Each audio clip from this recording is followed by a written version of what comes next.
Tu peux sentir quand quelque chose change, sans qu'un mot ne soit prononcé. Ce n'est pas dans ce qu'elle dit, ce n'est même pas dans ce qu'elle fait consciemment. C'est plus subtil, plus profond, presque invisible pour celui qui ne sait pas observer. La plupart des hommes passent à côté de ces signaux toute leur vie. Ils parlent trop, agissent trop vite, cherchent à impressionner, à convaincre, à séduire, alors qu'en réalité, ils ne voient pas l'essentiel. Ce qui attire vraiment une femme n'est pas ce que tu montres, c'est ce que tu incarnes sans effort. Et aujourd'hui, tu vas comprendre deux désirs secrets que les femmes n'avouent presque jamais. Non pas parce qu'elles veulent cacher quelque chose, mais parce que ces désirs vivent à un niveau qu'elles-mêmes n'expriment pas toujours clairement. Ces désirs ne se demandent pas, ils se ressentent, ils se devinent, et surtout, ils se méritent. Le premier désir est celui de se sentir en sécurité émotionnelle, sans jamais avoir à le demander. Pas une sécurité matérielle, pas une protection physique, non, quelque chose de bien plus rare, une stabilité intérieure.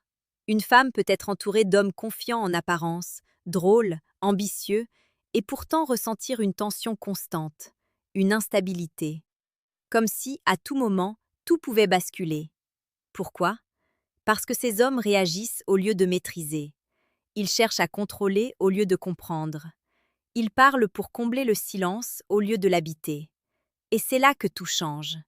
Un homme stoïcien ne cherche pas à impressionner. Il est ancré, présent. Il ne s'agite pas pour prouver sa valeur, parce qu'il sait déjà qui il est. Marc Aurèle disait, en substance, que la vraie force d'un homme ne réside pas dans sa capacité à influencer les autres, mais dans sa capacité à se gouverner lui-même. Et c'est exactement cela que ressent une femme, même inconsciemment. Quand tu ne t'énerves pas facilement, quand tu ne réagis pas à chaque provocation, quand tu ne cours pas après son attention, tu crées un espace calme, stable, rare. Et dans cet espace, elle peut enfin relâcher la pression. Elle n'a plus besoin de jouer un rôle, elle n'a plus besoin de tester, elle n'a plus besoin de se protéger. Parce que face à toi, elle sent que rien ne te déstabilise vraiment. Ce désir est puissant, mais il est silencieux.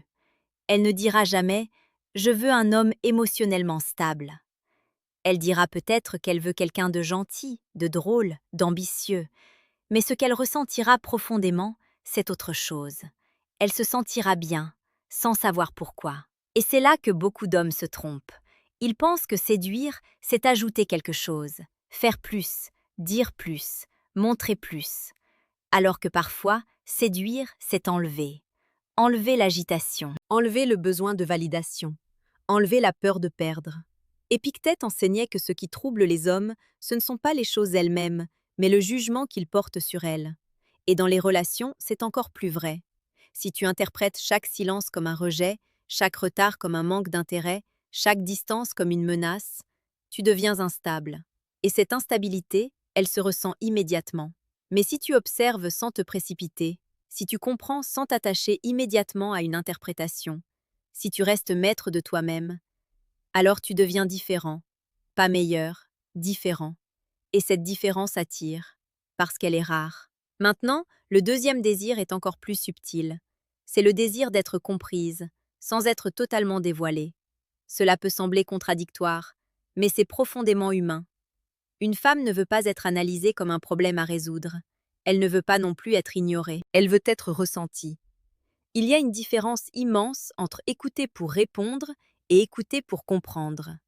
Beaucoup d'hommes écoutent avec l'intention de réagir, de conseiller, de corriger. Mais comprendre quelqu'un, ce n'est pas intervenir immédiatement, c'est accueillir. Sénèque disait que la sagesse consiste souvent à savoir quand se taire. Et dans les relations, le silence est une forme de respect. Quand une femme parle et que tu ne cherches pas à la couper, à la diriger ou à la juger, tu lui offres quelque chose de rare. Tu lui offres de l'espace. Et dans cet espace, elle se révèle. Pas entièrement, pas d'un coup, mais progressivement. Et c'est là que naît une forme d'attraction beaucoup plus profonde que le simple désir physique. Parce qu'elle se sent vue. Pas observée, pas scrutée. Vue. Il y a un regard différent chez un homme qui comprend sans envahir. Un regard calme, attentif, présent. Et ce regard, elle le remarque. même si elle ne le dit pas. Ce deuxième désir est dangereux pour ceux qui cherchent des résultats rapides, parce qu'il demande du temps, de la patience, de la maîtrise. Il demande de ne pas vouloir tout obtenir immédiatement. Et dans un monde où tout va vite, cela devient une force presque invisible, mais puissante. Un homme qui comprend cela ne court pas après les réponses. Il laisse les choses se révéler. Il ne force pas les conversations. Il les laisse respirer. Il ne cherche pas à être intéressant. Il est intéressé. Et cette nuance change tout. Parce que lorsque quelqu'un se sent réellement compris, sans pression, sans jugement, il s'attache, naturellement, sans effort apparent. Et c'est là que le stoïcisme rejoint la séduction. Pas comme une technique, mais comme un état d'être. Tu ne joues pas un rôle, tu ne manipules pas, tu ne cherches pas à obtenir quelque chose. Tu deviens quelqu'un, quelqu'un de stable, quelqu'un de présent, quelqu'un de lucide. Et ces qualités créent une attraction que peu d'hommes comprennent vraiment. Ce que tu dois comprendre maintenant, c'est que ces deux désirs ne se déclenchent pas à cause de ce que tu fais extérieurement, mais à cause de ce que tu maîtrises intérieurement. La plupart des hommes veulent apprendre des phrases, des techniques, des stratégies. Ils veulent savoir quoi dire, quand écrire, comment répondre. Ils cherchent des raccourcis. Mais la vérité est plus exigeante. Une femme ressent immédiatement si ton calme est réel ou si c'est une façade. Elle perçoit si ton silence est une maîtrise ou une peur de mal faire. Elle sent si ton attention est sincère ou calculée. Et c'est là que le travail commence vraiment. Parce que pour incarner cette stabilité, tu dois d'abord faire face à toi-même, face à ton besoin d'être validé, face à ta peur d'être rejeté, face à ton envie de contrôler ce que tu ne peux pas contrôler. Sénèque rappelait que celui qui dépend de l'approbation des autres devient esclave de leurs réactions. Et dans les relations, c'est une prison invisible. Si tu attends un message pour te sentir bien, tu n'es pas libre. Si tu as besoin de signes constants pour être rassuré, tu n'es pas stable. Si tu adaptes ton comportement uniquement pour plaire, tu perds ton centre. Et sans centre, il n'y a pas d'attraction profonde. Ce qui attire réellement, c'est la cohérence. Quand tes paroles, tes actions et ton énergie vont dans la même direction, sans contradiction, sans tension. Quand tu es le même homme, que tout aille bien ou que tout devienne incertain. Marc Aurèle écrivait, dans ses réflexions, que l'âme devient teintée par la couleur de ses pensées. Autrement dit, ce que tu cultives intérieurement finit toujours par se voir extérieurement. Si tu nourris l'anxiété, elle se ressentira dans ton regard, dans ta voix, dans tes gestes. Si tu cultives la maîtrise, elle s'exprimera sans effort. Et c'est cette cohérence invisible qui crée la confiance. Une femme ne fait pas confiance à ce que tu dis. Elle fait confiance à ce qu'elle ressent quand elle est avec toi. Est-ce qu'elle se sent apaisée ou tendue? Est-ce qu'elle se sent libre ou observée?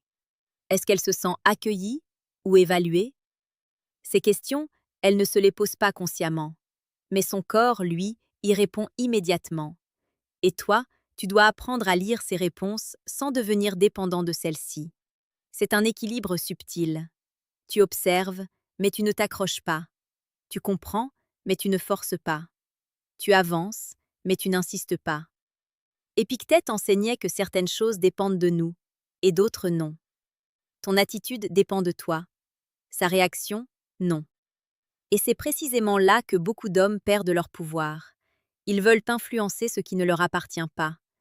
Ils veulent accélérer ce qui doit mûrir. Ils veulent sécuriser ce qui doit rester libre. Mais plus tu cherches à retenir, plus tu crées de la résistance.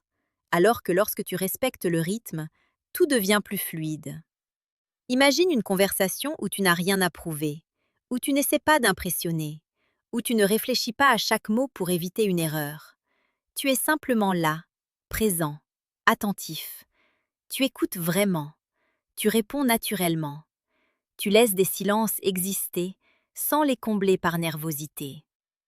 Ce type de présence est rare, et cette rareté crée une valeur que rien ne peut imiter, parce qu'elle n'est pas fabriquée. Elle est le résultat d'un travail intérieur que peu d'hommes acceptent de faire. Beaucoup préfèrent jouer un rôle, le rôle du mec sûr de lui, le rôle du mec mystérieux, le rôle du mec détaché. Mais un rôle finit toujours par se fissurer, et quand il se fissure, la réalité apparaît. Un homme stoïcien ne joue pas un rôle, il devient. Il devient calme parce qu'il a apprivoisé ses émotions. Il devient stable parce qu'il a accepté l'incertitude. Il devient attentif parce qu'il n'est plus centré uniquement sur lui-même. Et cette transformation change tout. Parce que tu n'es plus en train de séduire, tu es en train d'attirer, sans forcer, sans manipuler, sans courir. Et c'est là que les deux désirs dont on a parlé prennent toute leur puissance. Elle se sent en sécurité émotionnelle, parce que tu ne la fais pas porter le poids de tes insécurités. Elle se sent comprise, parce que tu ne cherches pas à la changer ou à la contrôler. Et dans cet espace, quelque chose de profond peut naître. Pas un jeu, pas une illusion, mais une connexion réelle. Et c'est exactement ce que la plupart des gens cherchent, sans savoir comment y accéder. À ce stade, tu pourrais te demander « Mais concrètement, comment je développe ça ?» La réponse est simple, mais pas facile. Tu dois commencer à observer tes réactions. Quand quelque chose t'agace, prends un instant. Quand tu ressens le besoin de répondre immédiatement, ralentis. Quand tu veux impressionner, demande-toi pourquoi. Ce travail peut sembler invisible, mais il transforme tout. Parce qu'il te redonne le contrôle sur la seule chose que tu peux réellement maîtriser, toi-même. Et à partir de là, tout devient plus clair. Et c'est à ce moment précis que tu comprends quelque chose que la majorité ne comprendra jamais. Tu ne peux pas forcer quelqu'un à ressentir quelque chose pour toi. Tu ne peux pas créer une connexion en accumulant des efforts désordonnés. Tu ne peux pas construire quelque chose de profond sur une base instable. Mais tu peux devenir le type d'homme avec qui ces choses deviennent possibles. Et toute la différence est là. Parce que lorsque tu atteins ce niveau de maîtrise intérieure, tu cesses de courir après l'attention et tu commences à attirer naturellement le respect. Ce respect silencieux, presque invisible, mais profondément ressenti. Une femme ne dira pas forcément « il est différent », mais elle reviendra vers toi. Elle prolongera les échanges. Elle cherchera ta présence sans toujours comprendre pourquoi. Parce que ce que tu incarnes répond à quelque chose de profond en elle. Un besoin de calme dans un monde bruyant. Un besoin de sincérité dans un monde superficiel. Un besoin de stabilité dans un monde imprévisible. Et toi, tu deviens ce repère. Non pas en essayant de l'être, mais en arrêtant d'être tout ce que tu n'es pas. C'est là que réside la vraie puissance du stoïcisme appliqué aux relations. Ce n'est pas une stratégie pour séduire. C'est une manière de vivre qui, naturellement, crée de l'attraction. Parce qu'elle te libère. Elle te libère du besoin d'être validée. Elle te libère de la peur de perdre. Elle te libère de l'obsession du résultat. Et paradoxalement, c'est à ce moment-là que tout devient possible. Sénèque disait que celui qui a appris à se suffire à lui-même devient invincible. Non pas parce qu'il n'a besoin de personne, mais parce qu'il ne dépend plus de personne pour être bien. Et cette indépendance émotionnelle est magnétique. Elle attire sans effort. Elle intrigue sans intention. Elle retient sans pression. Mais attention, cela ne veut pas dire devenir froid, distant ou inaccessible. C'est une erreur fréquente. Beaucoup confondent maîtrise et fermeture. Ils pensent qu'être stoïcien, c'est ne rien ressentir. Alors qu'en réalité, c'est ressentir pleinement, sans être contrôlé par ses émotions. C'est être présent, mais pas envahissant. C'est être attentif, mais pas dépendant. C'est être engagé, mais pas accroché. Et cette nuance fait toute la différence. Parce qu'une femme ne cherche pas un homme absent. Elle cherche un homme solide, un homme qui peut être là sans se perdre, un homme qui peut écouter sans juger, un homme qui peut avancer sans forcer. Et quand tu deviens cet homme, tout change. Les interactions deviennent plus simples, les silences deviennent confortables, les regards deviennent plus longs, et surtout, les liens deviennent plus vrais. À ce stade, tu n'as plus besoin de technique, tu n'as plus besoin de jouer, tu n'as plus besoin de te demander constamment si tu fais bien ou mal, parce que tu es aligné. Et cet alignement crée une forme de clarté que les autres ressentent immédiatement.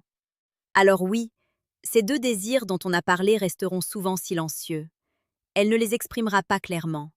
Elle ne les formulera pas comme des attentes. Mais elle les ressentira.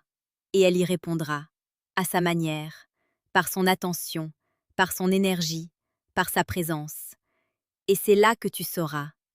Pas parce qu'elle te l'a dit, mais parce que tu le sentiras. Comme au tout début. Ce moment où quelque chose change, sans qu'un mot ne soit prononcé. Petite parenthèse, les amis. J'ai créé un manuel complet sur la séduction stoïque, Il t'apprend comment parler avec maîtrise pour créer une vraie attraction. Le lien est en première ligne de la description. On continue. Et si tu es arrivé jusqu'ici, c'est que tu fais déjà partie de ceux qui cherchent à comprendre au lieu de simplement réagir. Alors continue dans cette direction. Observe-toi, améliore-toi, maîtrise-toi. Et surtout, rappelle-toi de ceci. Ce que tu attires dans ta vie est souvent le reflet de ce que tu es capable d'incarner au quotidien. Alors deviens quelqu'un de stable, et tu attireras la paix. Deviens quelqu'un de lucide, et tu attireras la vérité. Deviens quelqu'un de solide, et tu attireras le respect. Et si ce type de contenu t'aide à voir les choses différemment, abonne-toi. Pas pour moi, mais pour te rappeler chaque jour de rester maître de toi-même. Parce qu'au final, la vraie séduction ne commence jamais avec l'autre. Elle commence toujours avec toi.